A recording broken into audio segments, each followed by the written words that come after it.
Hi YouTube, it's Carrie, Lady BSG, here with my week 10 post-op update. I had my BSG surgery down in Tijuana, Mexico on April 6th, 2015. Today is June 15th, 2015. Um, so when I booked the surgery, I weighed 301.8 pounds. Day of surgery, I weighed in at 272, and today I weighed in at 232.3 pounds. So a total loss of 1.5 pounds over the last week and 69.5 pounds overall.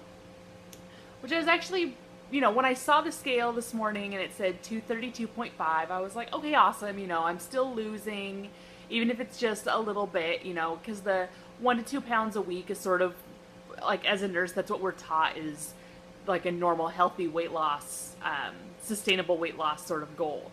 So I was totally fine with losing 1.5 pounds this last week until I saw that my total was 69.5 pounds overall. And then I felt a little bit bad because there was the part of me that's like, oh, if I'd only lost another 0.5, I would have lost 70, and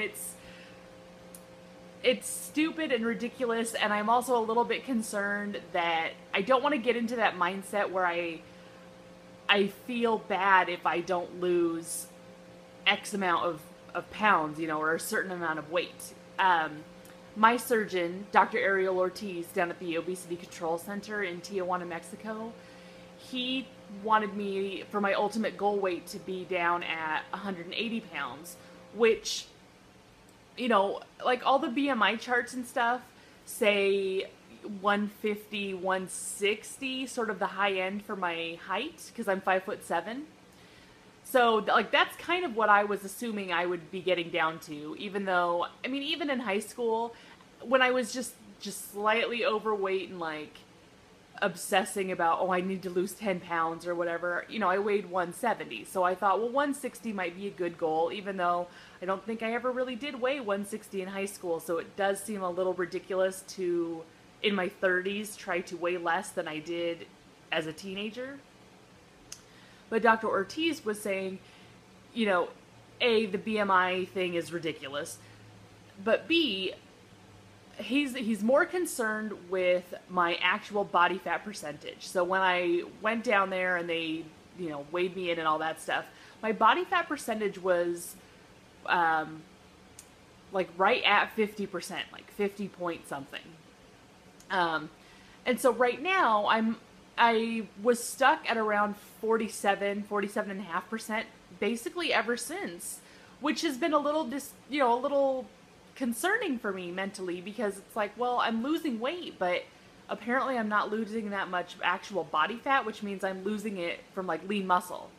I am down to about 45% body fat, so that's certainly an improvement.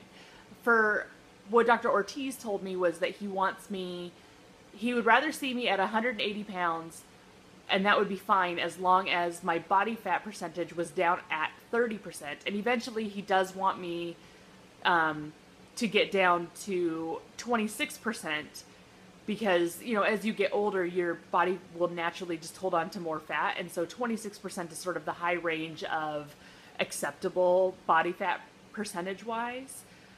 So for me, that was his goal for me. He cares less about the actual number on the scale than he does about the percentage of body fat that I'm carrying overall, which is why he set my goal weight at 180 pounds. He would rather have me weigh 180 pounds and have 30% body fat than weigh 160 pounds and still have 45-50% body fat. So it makes total sense to me. And so I'm a little concerned that my jerk brain is already being a jerk and saying like, oh, you didn't lose that last 0.5 pounds. Like, you would have been cooler if you had. You could say you lost 70 pounds, which I lost 69.5. Like, whatever. I'm rounding up, jerk brain. Deal with it. Like, it's pretty much 70 pounds. So the big change this week, which was actually this morning, is that I cut my hair off. I'm really enamored with my new little bob cut. I haven't cut my hair short in about, let's say, I cut it in 2007, and then after my sister got married in 2008, I started growing it out again. because there's the part of me that's like, oh, I love having long hair. You know, I grew up watching too many Disney princess movies, and they always have this amazing, unrealistic hair. Um, and so, you know, I'm very enamored with it. But it's it's been hot, and having my hair up in a bun, you know, because I'm a nurse, and so even if it's in a ponytail, if I'm bending over to do a dressing change or something, you know, my hair was long enough that my ponytail would sort of flop in front. So I needed to keep it up and out, like make sure it's not gonna get into anything and be disgusting. And I hadn't, you know, I'd been in school and then I was getting my nursing license. And so I had, oh my gosh, it was like 6 months worth of roots, like over 6 months worth of roots. So there were certainly people who were complimenting me on my ombre hair, which it wasn't ombre. It was just really bad grow out, you know, like, sorry, I'm just not that cool. I did not have ombre hair. Um, but so, yeah, so I chopped it off short. It's like, it's super comfy. I'm really enamored with it. The biggest thing I'm having with it so far is I keep wanting to do this, which is fine. I mean, my ears hold it. It's okay. But I'm just like, well, it's slightly less cute with my ears out. So I'm just trying to get used to having these little pieces in front. But I'm really excited. I like it. I think it's fun. And I'm also kind of excited because my natural hair color is kind of brown, and it's not very exciting. So I like being blonde, and it's going to be way less expensive to color it because now it's really short. So that'll be nice too. So I mean, that's kind of the biggest change this week. I was super lazy and I didn't really try any new recipes. There's been some stuff going on at work. The night shift nurse is sick right now. And not, you know, with the flu. Like, she's having some chronic condition issues. So she's out for the time being, and they're letting me take over as the night shift nurse, which works out better for my personal life because I can still meet my friends for dinner in the evenings after they get off of work, you know, and hang out with them for a couple hours before I have to be in at 10 p.m. So it's, you know, it's exciting. I feel bad that I am benefiting from somebody else having a medical crisis, you know, but it's not, like one of my cousins and my sister pointed out to me, like, I didn't do it to her, you know, it's not my fault, and when she does come back, like, she will get her position back if she so desires. I haven't really heard anything. It's not my concern. Like, you know, management isn't telling us exactly what's going on, so I wish her the best. I hope she's okay. And if she decides that she wants to come back, like, her job is waiting for her, you know. But in the meantime, it's working out for me, which I feel awkward saying. But what are you gonna do? So yeah, I haven't really tried any new things. I got some Quest bars because I don't remember if I mentioned this. So I'm going camping in July, and in August I'm going to Worldcon, which is the World Science Fiction and Fantasy Convention. It moves around every year. I guess when you go, you can vote for the location for 2 years from now, something like that. Anyway, this year it's in Spokane, Washington, which, like, whoever voted for Spokane, okay, I mean, great, it's closer to my house than some of the other options were, because I live in the Portland area, but Spokane, really? It's not, it seems anticlimactic, you know? But it's close enough that I'm going to go, and it'll be my first time attending, so I'm excited about that. But I do know from having gone to PAX and PAX East and other conventions in the past, I need to have protein bars, things like that I can carry around with me, because I'm not that good at maintaining, you know, my eating schedule while I'm at these things, and especially, you know, with my new stomach and not wanting to just load up on convention hall food, I figured, you know, trying some of these new protein bars would be a good idea. So I got a couple boxes of the Quest bars because there was a Groupon for them, so they were like $25 a box. I tried one of them today. I think I tried the double chocolate brownie or whatever. I liked it. I've heard some people saying that some of the flavors are not that good. So I'm a big fan of chocolate, and I will eat basically, if it's flavored like chocolate, I'm probably gonna like it. So I got the mint chocolate and the brownie chocolate one. Haven't tried the mint one yet, but the brownie one was good, and it was, I mean, it was filling enough that I could use it as a meal, and I would feel satisfied, and, you know, it's got some good protein in there. It's got a lot of fiber, so even though the initial carb thing is like 21 grams, like 19 of them are fiber, so it doesn't really count towards my carb intake, which is good. Yeah, still trying to sort of low carb it up, that kind of thing. So yeah, so I'm excited that the Quest bars are working out. That'll be a good option for me while I'm at the convention. Another one that I saw from VSG Kirk when he was talking about what he does at weight loss conventions are those, I think they're Oscar Mayer brand, but they're like P2 or P3, I can't remember. You get them in the refrigerated aisle, and they're little, I mean, they're like that big, but it's cubed cheese and nuts and I think some meat. So it's basically like a little protein pack, you know, and you have to keep them refrigerated. But he said it was a good, it's a good protein option, and it's a good portion size, especially for VSGers. So that'll be something else that I'm trying. But, you know, again, like I've got a couple of months to figure that out.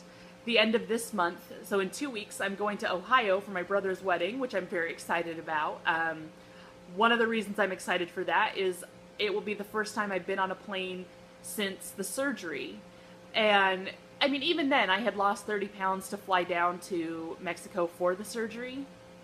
And I did notice that the airplane seat was quite a bit more comfortable. I mean, I still took up most of the seat, but I could actually buckle the seatbelt and not have to get an extender and like little things like that. And so I'm kind of excited to fly to Ohio in a couple weeks because I want to see if the airplane seats are even more comfortable. I mean, like, I'm flying coach. It's not, you know, it's not going to be a luxurious comfort, but like if I physically feel less awkward sitting on an airplane. So I'm kind of excited about that. You know, the other sort of thing that's going on right now is none of my clothes are fitting. I mean, I'm sure you can tell this tank top is like, this is one of my favorite tank tops, and you can tell that it's too big, you know. My friend that does my hair, even today, she was like, you might want to go to Target and just get some inexpensive tank tops because like your bra is just showing everywhere. You know, and I probably actually need to buy some new bras too because my boobs are noticeably smaller. This one's not as bad as some of the other ones, but you know, I'm down almost 70 pounds. I need to get new clothes, and I've just been too cheap to do it. One of my friends and I went to Motherhood, the maternity store, because I wanted one of those belly band things, because especially like for my scrubs, I can't wear a belt with scrubs. I can wear, you know, I've got denim shorts and stuff, and I can wear belts with those, which that was really exciting. I've got this amazing sparkle belt, and because I love sparkle and glitter and all that kind of stuff, and when I bought it, I was heavy enough that it was tight to get it on the biggest, like the very last hole, you know, and you can see it's like, if you look at the belt, it's kind of worn down and just not in great condition because really I was too heavy to be wearing that belt, but it didn't come any bigger and I wanted the glitter belt. So I tried it on this week and I have to use like the 4th hole now, like down the belt, which was really exciting for me. I'm like, oh my gosh, like I can actually, like there's enough extra like belt space on this thing, like to actually slide it through the loops, you know, once you've buckled it, which is new and exciting for me.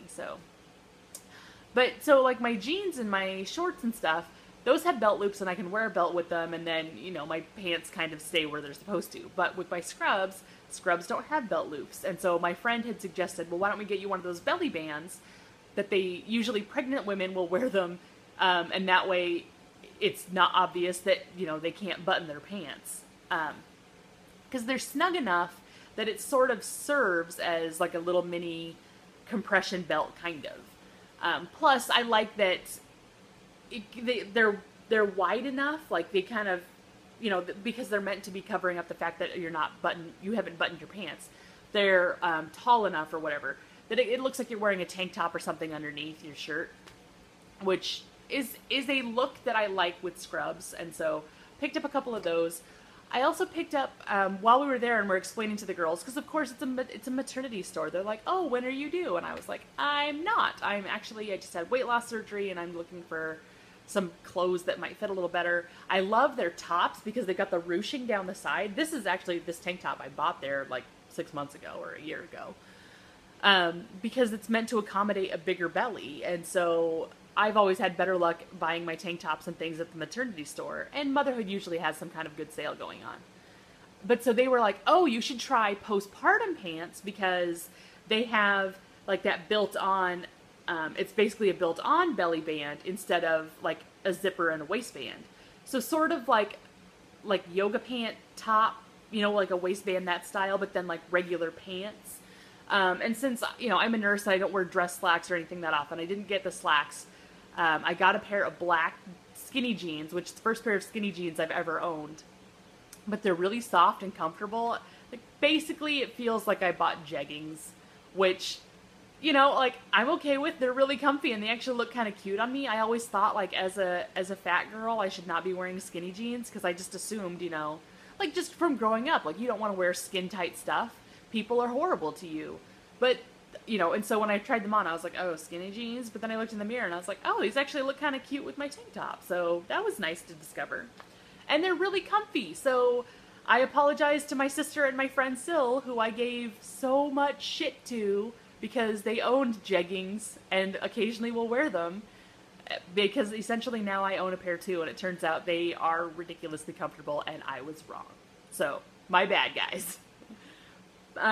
But yeah, so basically I need to suck it up and I need to start buying new clothes because my clothes are not fitting. It's not...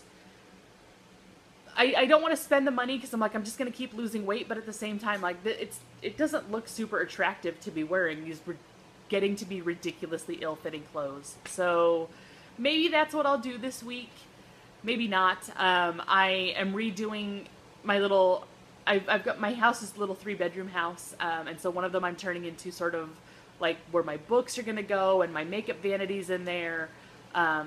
So I've repainted it. I got the makeup vanity all set up. I've got all my jewelry kind of hanging up. So I want to go buy the bookcases so I can get all my 16 boxes of books out of storage. So I might not get new clothes this week because I might just spend all that money on bookcases so I can fix up my house and it'll look cuter. We'll see. Oh, and of course I'm going way overtime again, so that's kind of what's going on with me this week. I hope you all are doing well, and I will check in with you again next week. Have a great day.